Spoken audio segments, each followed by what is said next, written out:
This is a really important interview with which to end the program today. Moving to a new country can be hard. You're moving your whole life and sometimes family into the unknown. You have to learn to adapt to a new culture, a new way of doing things, and learning how to become a good member of society. But the number one challenge often facing immigrants and refugees in particular is employment.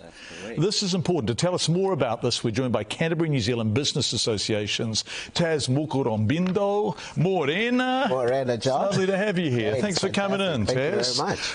So, actually, all people want is the opportunity to participate, don't they? Absolutely. Actually, people just want to be able to be ordinary, don't they? Absolutely. They want to be ordinary. They want to belong, and they want to make a contribution, a positive contribution. And the best way of doing that is having work, right? Absolutely. So, what are the important things that we can do to make people belong? So I think, I love New Zealand because we're welcoming. We truly are welcoming, being an immigrant myself. But I think we are falling short when it comes to the integration piece. Yes, I agree. So we're rhetorically welcoming, aren't we? Like, oh, hello, it's lovely to meet you. Welcome but actually, where the rubber hits the road, like giving people jobs and opportunities, are we less welcoming?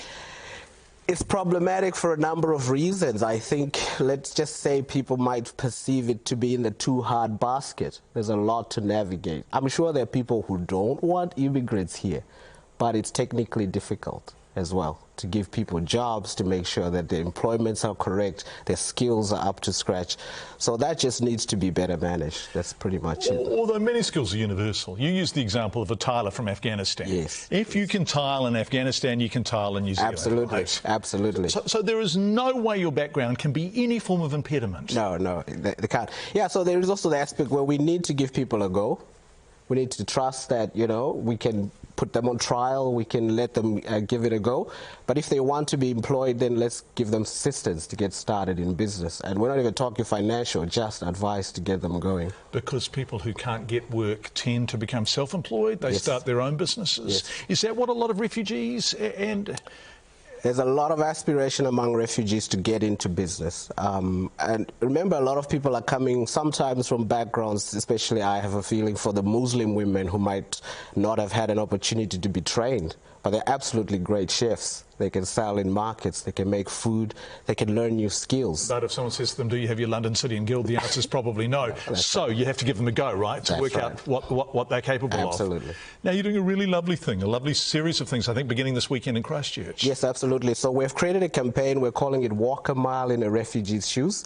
It's our fundraising campaign with UNHCR, and the idea is to get people out to meet refugees, and one of the outcomes is to actually create a migrant business employment program. And so the first one, Walk a Mile, which is such a good idea, you're literally going to walk, and it's in Christchurch this weekend? Yes, we've got one walk in Christchurch on Sunday, and we'll have those details up on our website. Okay.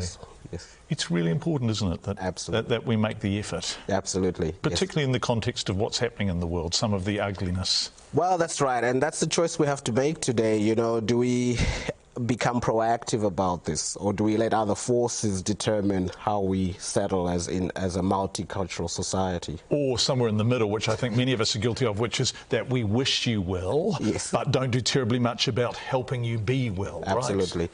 And the costs in the long run are way cheaper for us to do something now. Okay. So the message to people watching is... Well, get behind our cause. We are actually working with the Auckland Chamber now, and they've agreed to come on board to support this program. The Canterbury Chamber and the Auckland Chamber are working together? The Auckland Chamber of Commerce, definitely working with us to set up a program for business compliance and training. Absolutely.